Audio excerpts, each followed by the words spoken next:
Hello, everybody. How are you guys doing on today? I am super duper excited. First of all, guys, she's back. Suzanne Kelman is hanging out with us. Y'all know she brought us the Paris Sister series. This is book 4 in that series, The Secret Twins of Paris. And guys, let me just tell you, it is hot off the press. She's going to be spilling a little tea today. We're going to be talking about the secret twins of Paris as well. And of course, you already know what to do. Like, tag, and share. Tell a friend to tell a friend to come on down to the cafe because it is live and in color. We are going to be talking with Suzanne Kelman on today as well. And of course, Suzanne, before we get into this amazing, amazing story about the secret twins of Paris, introduce yourself to the people.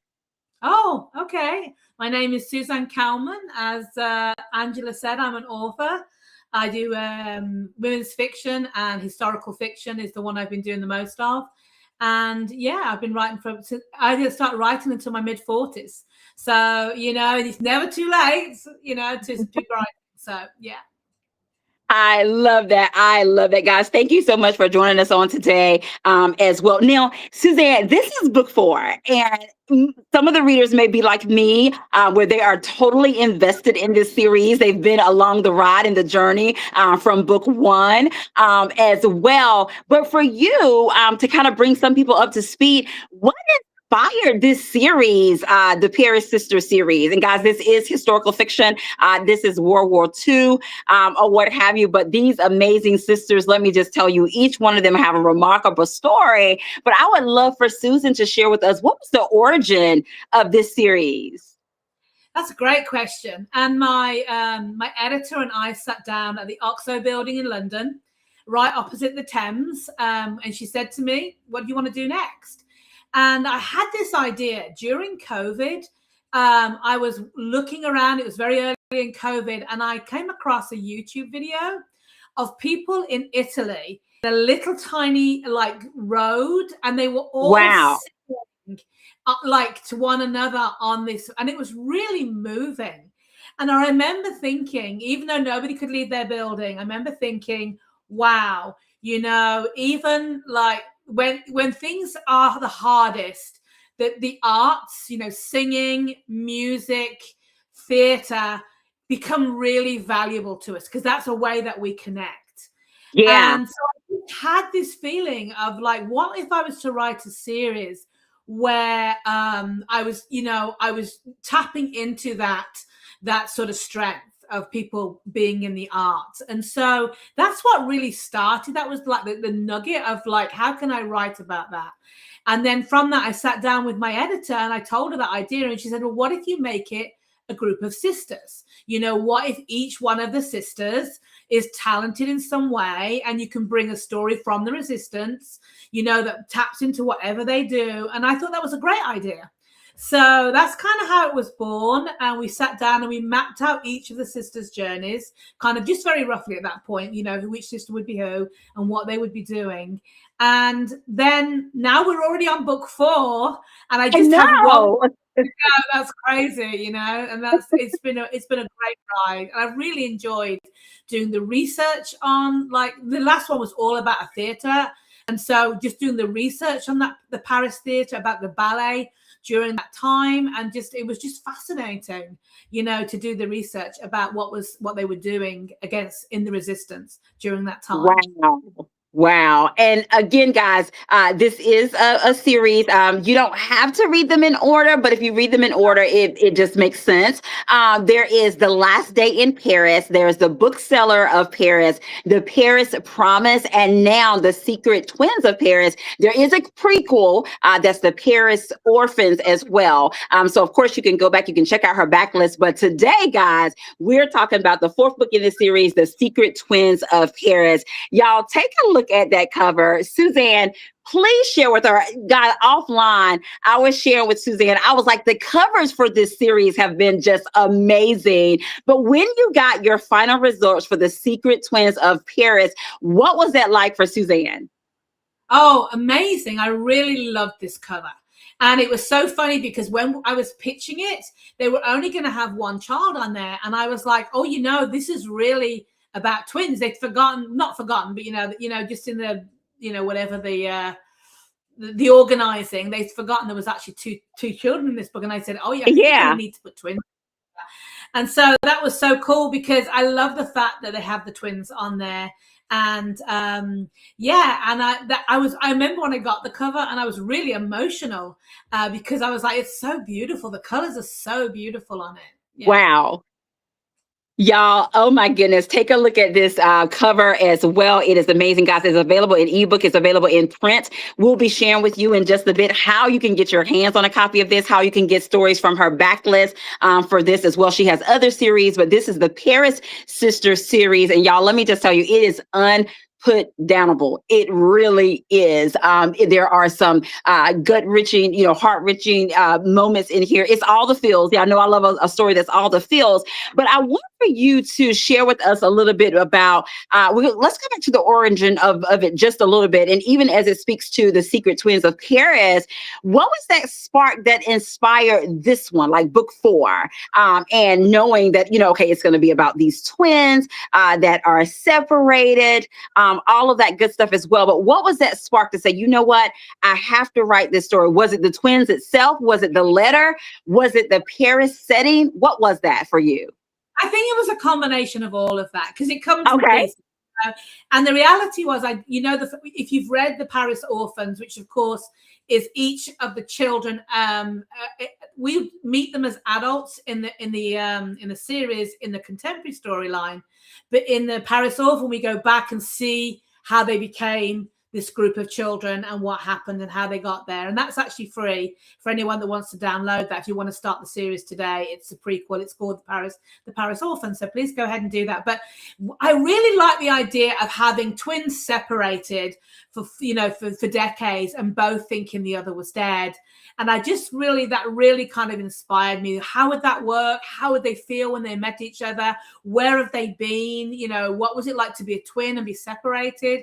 And so I kind of wanted to do that research and figure out how that would feel. And it was just an interesting way to tell the story. And as it was quite an emotional journey, particularly, because in the contemporary story, we have one of the twins very close, is very ill. She's in a coma.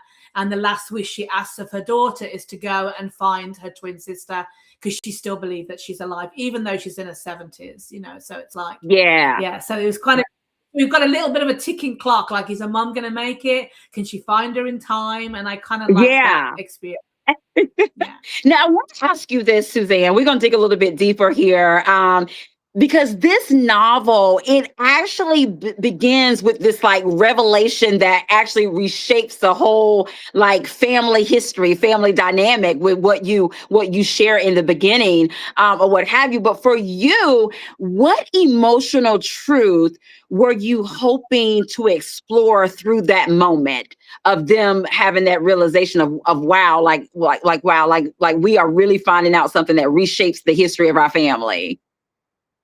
Yeah, I imagine I was excited about that. I mean, I was thinking, I think I often watch those shows, that say, these are your real parents, and it's like these people didn't know that they had relatives, and I thought, well, that must be so interesting. But what if you were a daughter, you didn't know your mother had a sister, and you go to a safety deposit box, and there is the information that you have this other person that you've never met in your life. Yeah, so that I thought that was a really interesting thing to write about, and to walk down that path, because I really walked down the story with the characters. So I wanted to see how she would feel, doing that. So yes, I love it. I love it. Guys, if you're just joining us, she's back at the cafe, guys. This is author Suzanne Kelman talking about her latest release, which is The Secret Twins of Paris. This is the 4th installment of the Paris Sisters series. Guys, this is an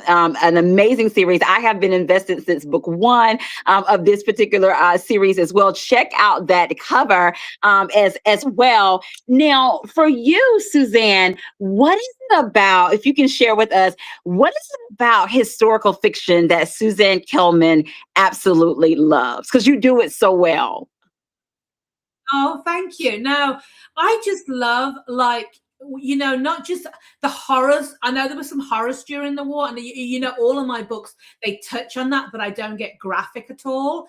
But for me, thought of like, what was the world like in the 1940s? What was Paris like in the 1940s? And in this book particularly, the other books, some of the sisters are moving around, they're in different places, but I really wanted to get into those jazz clubs. I really wanted to get into the musical world. I wanted to get backstage at the theater, and I wanted to immerse myself in a world that, you know, was a little bit different to what I'd been in before. And I really loved Josephine Baker's story, excuse me. And I don't know if any people know about her, but she was really the inspiration for one of the characters in the book. And she was this incredible, Black jazz singer during the 1940s who she smuggled like resistance notes through her music. And she ended up in the south of France. Unfortunately, I had to change her name in the book because the real Josephine Baker was in the south of France a lot, and this took place in Paris, though she did entertaining Paris. So I didn't want to disrespect her story by putting her somewhere where she wasn't. But if you read that character in the book, I just tried desperately to like recreate her as I imagined her, with her cigarettes and her silk robes, and it was really fun. Like, wow. really okay, talk about spilling some tea. And speaking of Paris, guys, let me just tell you, throughout this series and even in The Secret Twins of Paris, Paris is like a backdrop. Paris is like a character in itself. So for you, with Paris being like a backdrop and a character in this story, what aspects of the city's wartime and modern history was that you felt like was very important for you to capture? Yeah, I mean, just the fact that they were under occupation. So it's like, it was very different. They weren't bombed a lot, Paris, but to live under the rule of the Nazis, and be able to still create art, to still do what they loved. Because I really got the spirit of that as I was doing the research, that the French were like, they found lots of ways to still do what they wanted to do, even though they were under occupation. And I particularly loved like going backstage at the Palais Garnier, and the four friends that like all work in the theater is one of the big parts of the Back in Time story. And I loved like following each of their journeys. And so it was, one's a seamstress, and we go into the seamstress, costume studio up in the top of the theater, and one works, on the side stage, and the other one is a premier ballerina. And so it was so fun just to go and live all those lives, really fun. And my background is in theater. When I was young, I spent a lot of time in theater. So it was like drawing from something that was my own experience, and that's why I think I loved it so much, was because I was drawing from my own experience.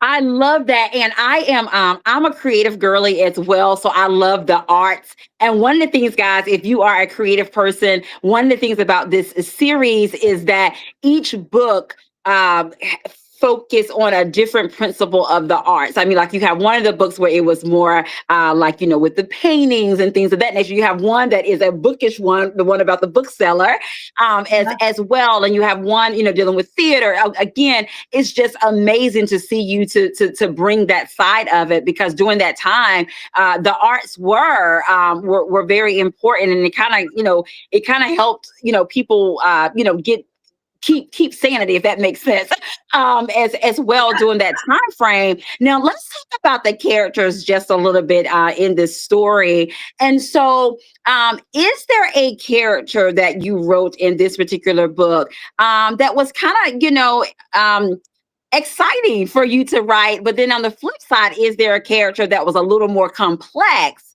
And after you answer that one, we'll kind of talk about some of the individual characters as well. Thank you. I love it when you talk about characters. My favorite thing to talk about. But I think I'll start with the one I didn't like as much, which of course was Marcus. And Marcus is the love interest in the contemporary story who is having an affair. Well, you'll find that as you go along. And he was hard to write because my biggest challenge always is you don't want the reader to think she's weak somehow. You want to make sure that still, you know, standing her ground and being her person, even though her partner is doing what he's doing. And so that is such a, you know, that is such a tightrope. And in fact, when we were doing the editing on that book, my editor was coming and go, let's cut more of Marcus, you know, because it's the same thing, you know, like, we don't much, let's get rid of this.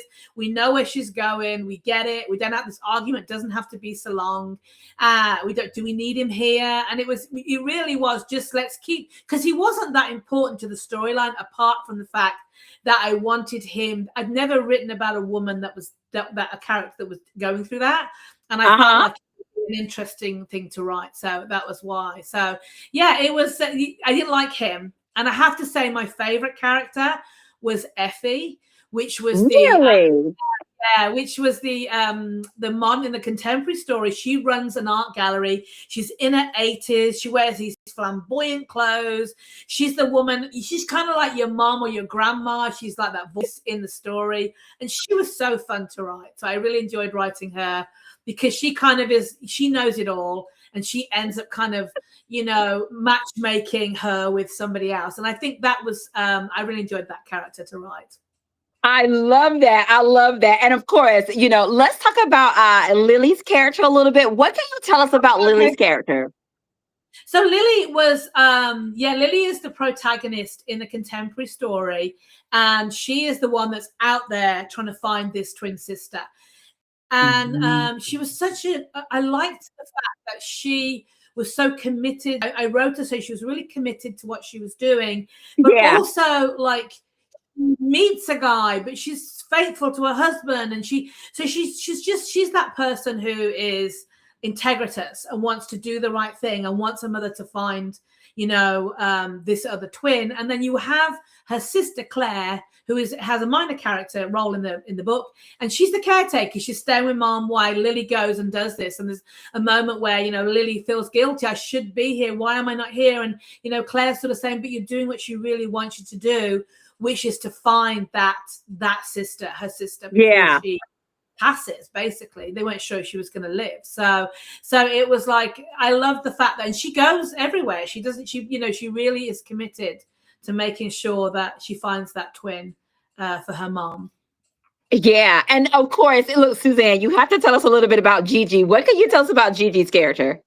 So Gigi it was so funny because Gigi is one of the sisters. So like, as you were saying, it's the sisters series, and you've got the first sister, which is Isabel. She works at the Louvre, and that's the first book. And then the second book is Madeline, and she runs the bookshop. These were all based on real characters as well. Yeah. The third was I just forgot for a second. Antoinette was a brilliant violinist, and she does amazing things for her son. Oh my goodness. That was a really tense book to write. I felt that tension in that book. And then that one was definitely some intense moments. It was.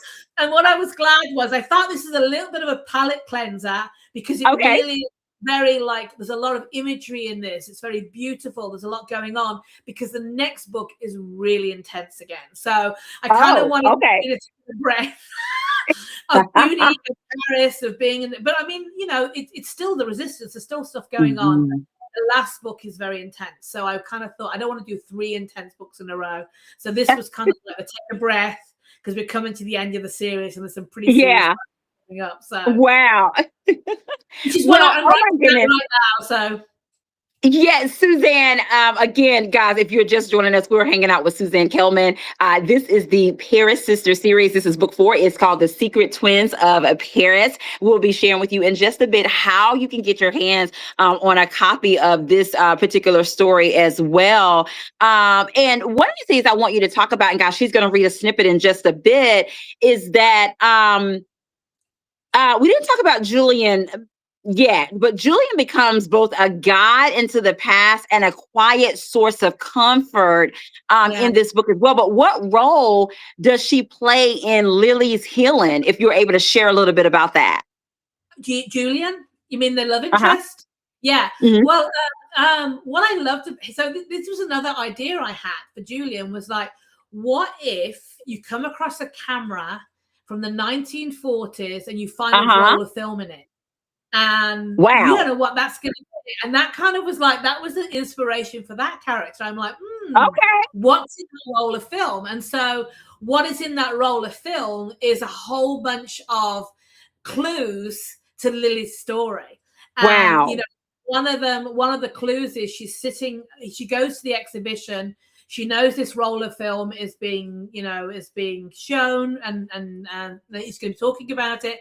And she's sitting and she sees her mother with a twin on the platform. His great grandfather has got a photograph of the children lined up at the station, and it's the first time that she's actually seen her twin and her mother together. And so she Wow. has this moment where she's like, okay, it's real, because there they are, And so I think that, and so he decides to come along and help her, because it's also his grandfather's story, and he's a photographer. And he said, look, Yeah. I'll look through the photos. We'll do what we can. And his photographic skills are very important to the story. He actually uncovers clues in photographs as they're going Yeah. through photographs. And so I think that his role mainly was to support her, but of course he also is the love interest in this. So I just love the idea of like taking a photographer and like, okay, let's develop a roll of film that no one's ever seen before. Yeah. Wow, I love that. And oh my goodness, Suzanne, talk about spilling some tea. I mean, thank you for sharing that with us as well. And you hit on something, guys. This book, y'all know I love a good dual timeline. And Suzanne does an amazing job with her dual timelines and the entanglement of the two, the present day and from the past. And then how how they blend together and somehow they are going to intersect. I love how you do that. Tell us a little bit about that part of your writing journey in writing the books in the Paris series, because they all have like that dual timeline blend with them. Yes, absolutely. And I'm actually holding 10 stories in my head, because then every book has two stories. I have to Yeah. always be Wow. because it's often somebody will mention a character and I'm like, okay, which book was that? Because I have so many characters. But what I And which book was it? Was it past or present? exactly. And what I think is really important, if you're a writer and you're thinking of doing dual timelines, they do have their challenges, obviously, because you've got to try and make them match up a certain way. Thank you. That's a beautiful comment. They do have their challenges, but I think the most important thing, if you are writing, is the one is not meant to prop up the other. In other words, Ooh. modern day timeline just to add clues into the past and vice versa.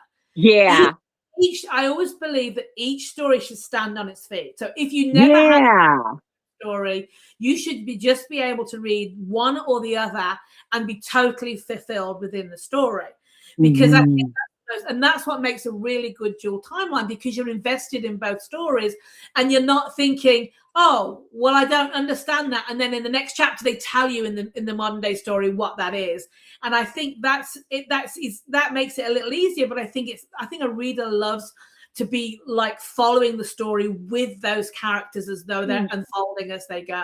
Suzanne, you are speaking my language, and I'm sure for the dual timeline people who enjoy a good dual timeline, you're probably speaking their language as well. I love when those dual timelines, like, each one tells a story, but you are invested into both, or what have you, and then how those lives like collide. So I love that. You do an excellent job. I'm with Letitia. I really do enjoy how you blend the dual timelines. It's just amazing to be into both as well. And guys, Suzanne is getting ready to share just a little bit of the secret twins of Paris. I'm going to allow Suzanne to kind of set the scene for us, set the stage, and share a little bit. And then, Suzanne, we are ready when you are. Good. Okay. So I'll be reading from The Secret Twins of Paris. So let me set this up a little bit. I'm actually going to be reading from the prologue. So this kind of steps you into the story. And if you've read The Paris Orphans, you will have seen this same scene from each sister's point of view, because this is the one scene that is in all the books, because it's where all the stories intersect at the beginning. So this is Gigi's story.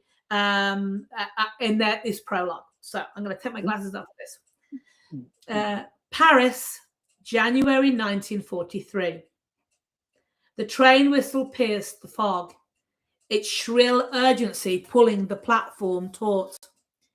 Gigi set her hands on the twins' slender shoulders, small bones under wool coats, bird fragile and warm.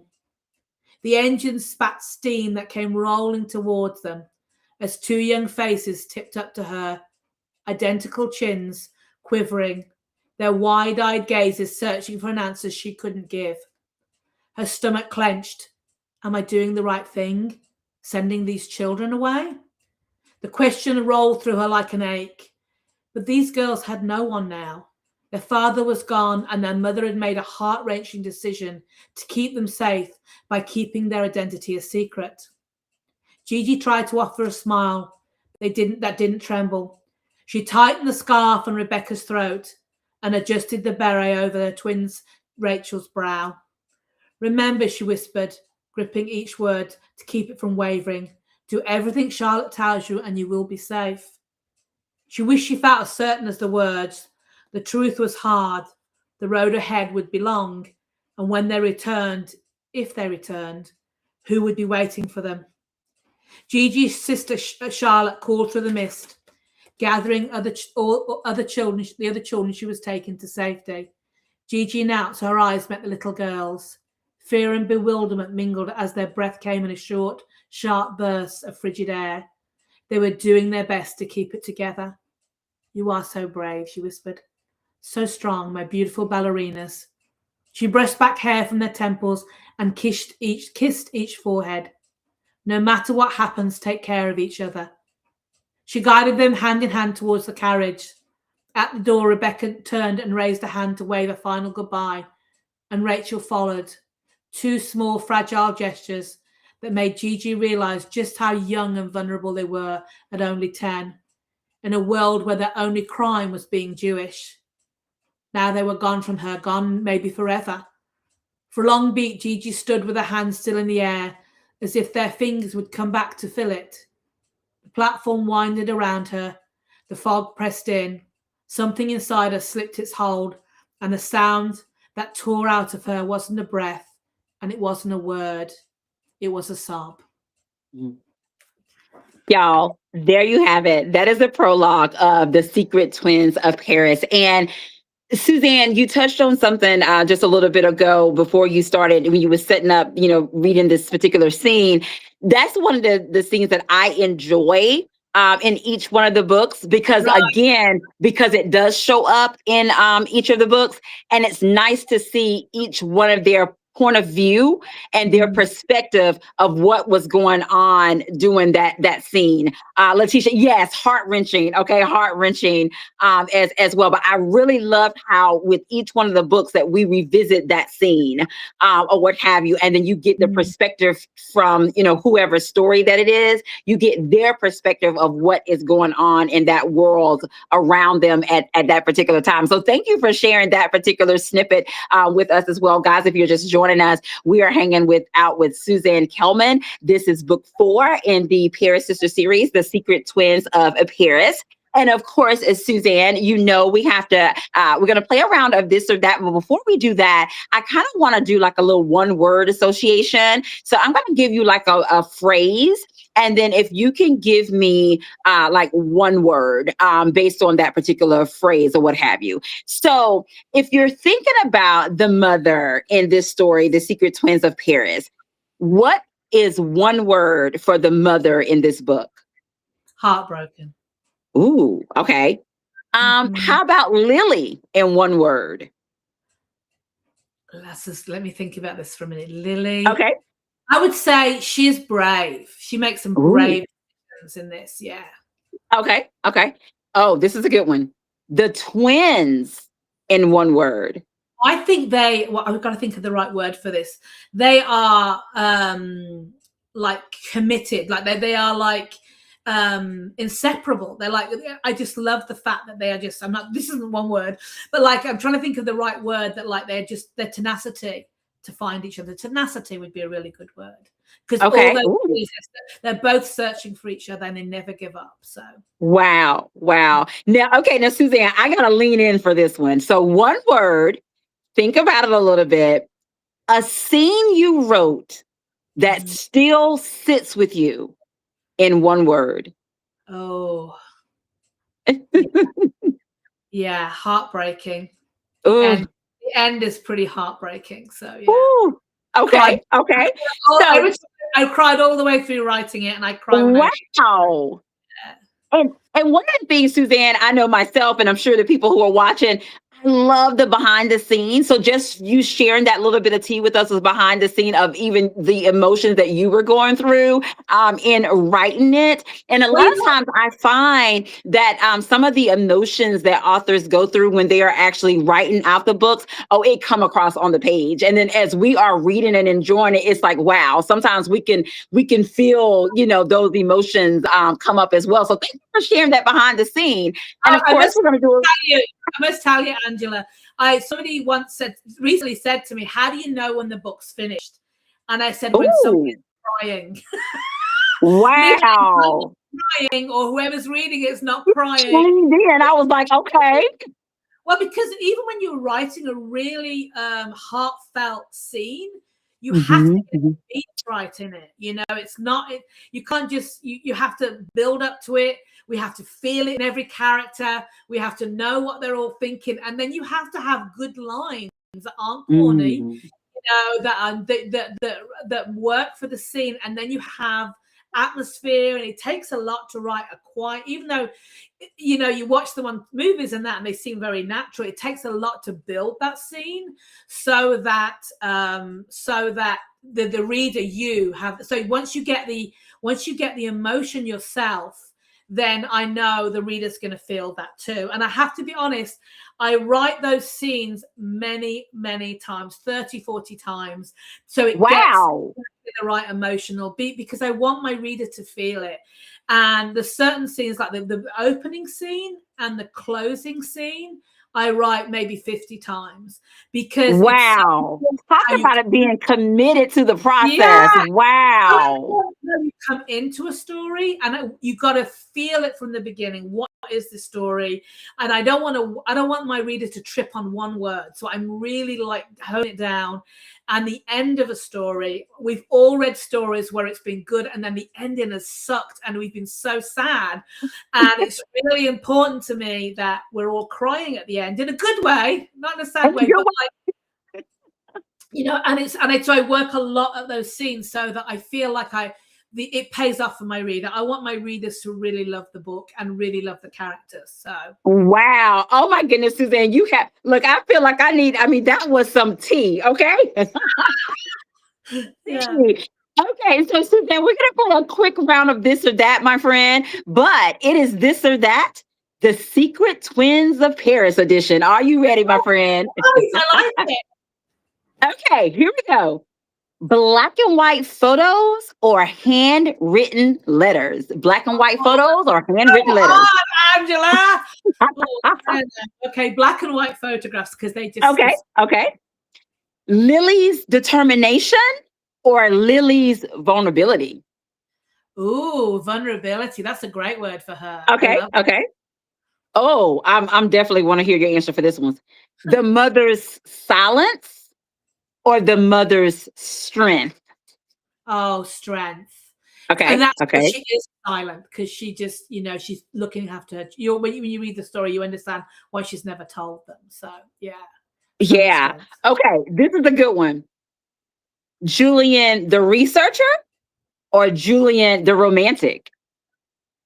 Oh, the romantic. I actually got quite fond of Julian. He's a sweetie. He just was so there for her, and with no expectation until she was ready. And I thought that was the perfect love interest. I really liked I it. love it, Suzanne. Oh my goodness. Thank you for playing around with this or that, the Secret Twins of Paris edition. Yeah. The time goes by so fast, guys. If you're just joining us, we were hanging out with Suzanne Kelman, her new book, The Secret Twins of Paris. We'll be sharing with you in just a moment how you can get your hands on a copy of it. It is available in ebook. It is available in print as well. And of course, guys, there is a giveaway on today. Suzanne, can you share with the people what the giveaway is going to be on today? Yes, I am going to be giving away this book, our signed edition of this book. So let's play, and you can decide how you want to do that. But I love it, guys. There you have it. It is a autographed copy of The Secret Twins of Paris. Is what the giveaway is on today. And of course, Suzanne is going to help me out.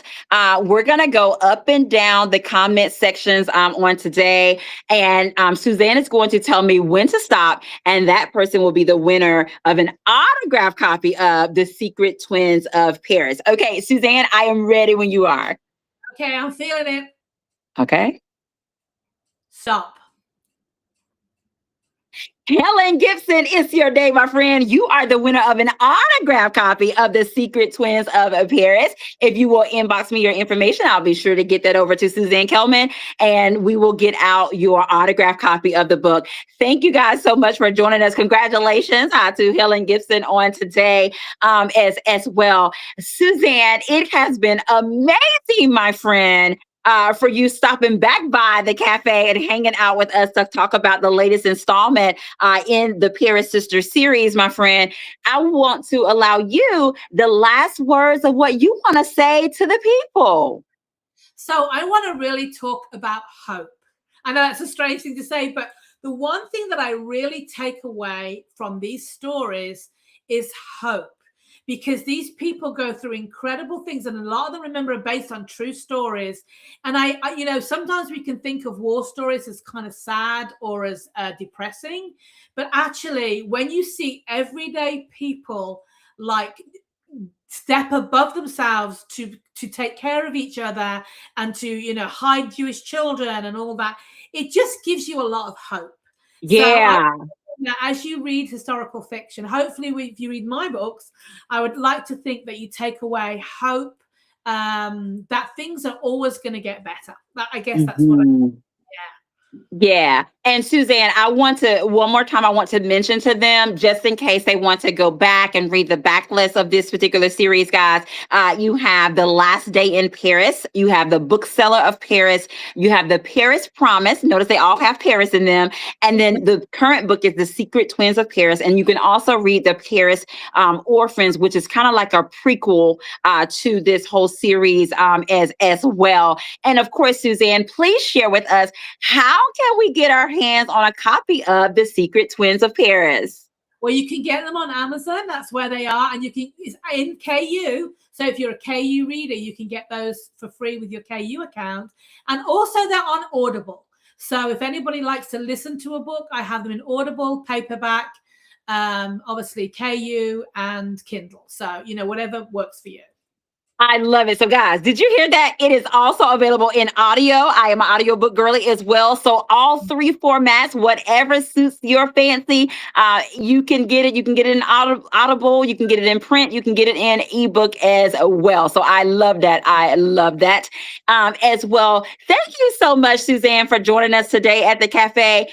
Please tell us, how can we stay connected with you? I'm on Facebook, Suzanne Kelman Author, or on any of the social medias under Suzanne Kelman Author. And that's my website address as well. So Suzanne Kelman Author .com is where you can find my page. In fact, I need to put the new one up there. Thank you for reminding me. I haven't got that up there yet, but come on over. And if you're struggling to find the Paris Orphan, you can also go to my website, Suzanne Kelman Author, and it'll give you a link, and it'll also sign you up to my newsletter if you want to know when the next book is coming out. So you can do that too. I love that. So guys, stay connected with Suzanne Kelman. Go to her website, sign up for her newsletter, get a copy of the Paris Orphan. That's like the origin. It kind of starts it all, give you a little bit of insight. Check out the other books in this series as well. You will not be disappointed. Tell a friend to tell a friend. In addition to that, guys, once you read this book, leave Suzanne Kelman a review. I know she would be so appreciative of that as well. And again, like I said before, tell a friend to tell a friend. Book clubs, a great series to read, great book to read for your book club as well.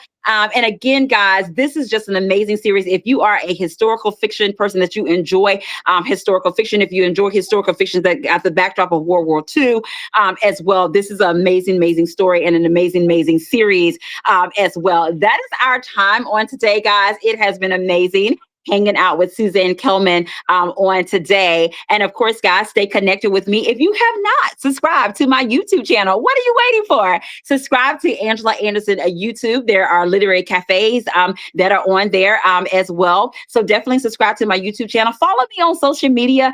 Enjoy. Grab your favorite beverage, pull up a seat, and enjoy a great bookish conversation. Thank you so much, Suzanne. Thank all of you for tuning in on today as well. And you already know, have an amazing day because we're having an amazing day. And until next time, we will see you guys later. Get you a copy of The Secret Twins of Paris.